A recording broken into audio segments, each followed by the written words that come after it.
सुबह 6 बजे की ट्रेन पकड़ने के चक्कर में 3 बजे उठकर पीयूष ने जल्दी जल्दी तैयार होना शुरू किया।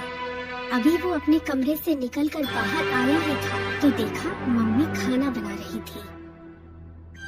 मम्मी आप क्यों परेशान हो रही हैं? मैं स्टेशन पर कुछ खा लेता। नहीं बेटा, बाहर का खाना खाने की क्या जरूरत, मैंने खाना पैक कर दिया है, लेता जा। पीयूष ने जल्दी से कैब बुक की। कुछ ही देर में कैब आ गई।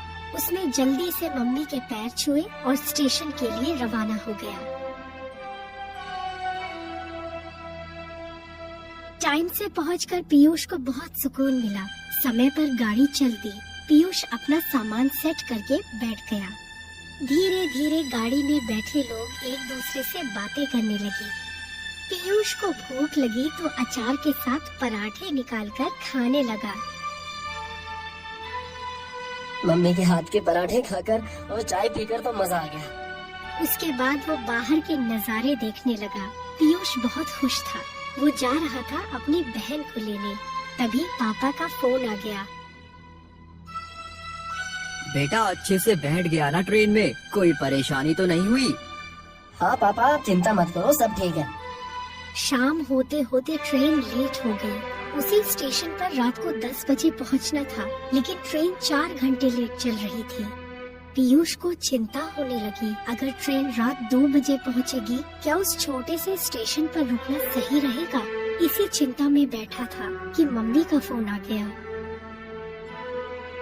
बेटा, तेरे पापा बता रहे थे कि ट्रेन 4 घंटे लेट है। मम्मी चिंता मत करो, 2-3 घंटे की बात पड़ेगी।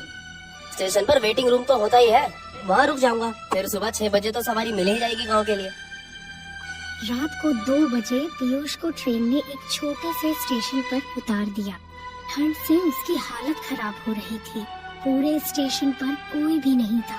ये देखकर वो और डर गया। वो स्टेशन पर चलते चलते स्टेशन मास्टर के ऑफिस के सामने पहुंच गया। सर, मुझे मुंगेर जाना है, यहाँ कोई सवारी मिल जाएगी क्या? अरे छोरे, तू कहाँ उतर गया इस स्टेशन पर? यहाँ कोई सवारी नहीं मिलेगी, सुबह ही टांगे वाला आएगा।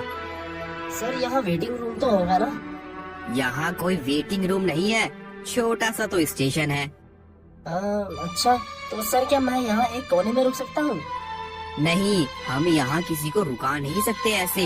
एक काम कर, स्टेशन के पीछे एक चाय वाले की दुकान है, वहाँ एक लड़का काम करता है। नाम तो उसका पता नहीं, सब उसे छोटू ही बुलाते हैं। उसे जगा ले, वहीं रुक जाना, वो तुझे चाय भी पिला देगा। देख लड़के, इधर उधर मत घूमियो, यहाँ रात में लुटेरे घूमते हैं, किसी को भी मार कर उसका सामान लूट लेते हैं। पीयूष की अंदर तक रूह कांप गई। वो जल्दी से उस चाय की दुकान में पहुंच गया। वहां पहुंचकर उसने जोर से आवाज लगाई।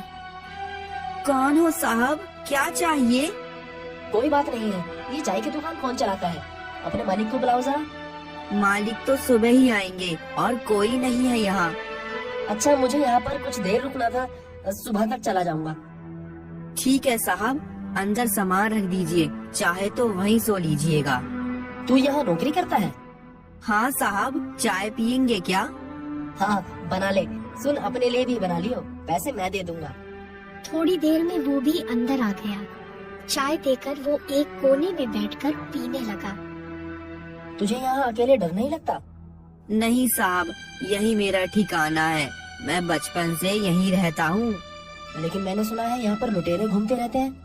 हाँ साहब, जब कोई नहीं मिलता तो यहीं आकर मुझे परेशान करते हैं चाय पीने के लिए। डरो मत साहब, अब कोई नहीं आएगा। क्यों? अब यहाँ कोई ट्रेन नहीं आएगी, सुबह ही गाड़ी आएगी अब। अच्छा, अपने बारे में कुछ बता, तेरा असली नाम क्या है? हम लोगों का नाम नहीं होता साहब, कोई कुछ भी बुला देता है, मतलब तो बुलाने से ही होता है ना। तेरा घर परिवार? कोई नहीं साहब, अब तो जो कुछ है यही है। कितने पैसे हुए? रहने दो साहब। नहीं, तू रख ले, अपने मालिक को मत बताइयो। साहब, मैंने आज तक 1 रुपए की बेईमानी नहीं की, वैसे भी मैं पैसे का क्या करूँगा। तुझे ऐसा नहीं लगता कि यहाँ से कहीं चले जाना चाहिए? नहीं साहब, मेरी तो यही दुकान है, मालिक बहुत अच्छे हैं, कभी मुझे डांटते भी नहीं, और अगर कोई ग्राहक उल्टा सीधा बोलता है ना तो उसे भगा देते हैं। तुझे नहीं लगता कि पढ़ना चाहिए, स्कूल जाना चाहिए? साहब, हम जैसे लोग इन्हीं जगहों पर पड़े रहते हैं, यही बड़े होते हैं, फिर यही मर जाते हैं। पीयूष सोच में पड़ गया कि कितना कुछ है उसके पास, माँ बाप, बहन, रहने को घर, मोबाइल, पढ़ने के लिए बढ़िया स्कूल था, अब कॉलेज है, पॉकेट मनी भी अच्छी मिल जाती है, जहाँ चाहे घूमने चले जाते हैं। फिर भी कितनी शिकायतें हैं अपने परिवार से उसे। इसका क्या, जिसका परिवार ही नहीं है, फिर भी कितना संतोष है इसके चेहरे पर। न पैसे का लालच, न कुछ पाने की इच्छा, न कुछ खोने का डर भी। पीयूष ने देखा कि छोटू वही कोने में एक फटे कंबल को ओढ़कर सो गया। पीयूष को लगा जैसे उसने उसके आराम के पलों को भी उससे छीन लिया। छोटू बेखबर सो रहा था। पीयूष की आंखों से आंसू बह रहे थे। जिंदगी से कल तक कितनी शिकायतें थी, कितनी बार पापा से झगड़ा करता था, बाइक के लिए, कभी दोस्तों के साथ घूमने के लिए, कभी आईफोन के लिए। क्या कभी सोचा कि मम्मी पापा ये सब कहाँ से लाएंगे? इसी सोच विचार में पीयूष की आंख लग गई। साहब, दिन निकल आया है, आपको सवारी मिल जाएगी। अगर मालिक आ गए तो गुस्सा करेंगे। पीयूष बाहर निकला तो देखा छोटू दुकान की सफाई कर रहा था। उसने छोटू को कुछ पैसे देने चाहे, लेकिन उसने मना कर दिया। साहब, अगर मालिक ने ये पैसे देख लिए तो इतने सालों से जो विश्वास वो करते आए हैं ना, वो टूट जाएगा। फिर मुझे रात को यहाँ रुकने नहीं देंगे। छोटे से बच्चे से जिंदगी का सबक सीखकर पीयूष तांगे में बैठकर अपनी बहन के घर उसे लेने रवाना हो गए। आज उसके मन में अपने माता पिता के लिए सम्मान बहुत बढ़ गया। अब उसे अपने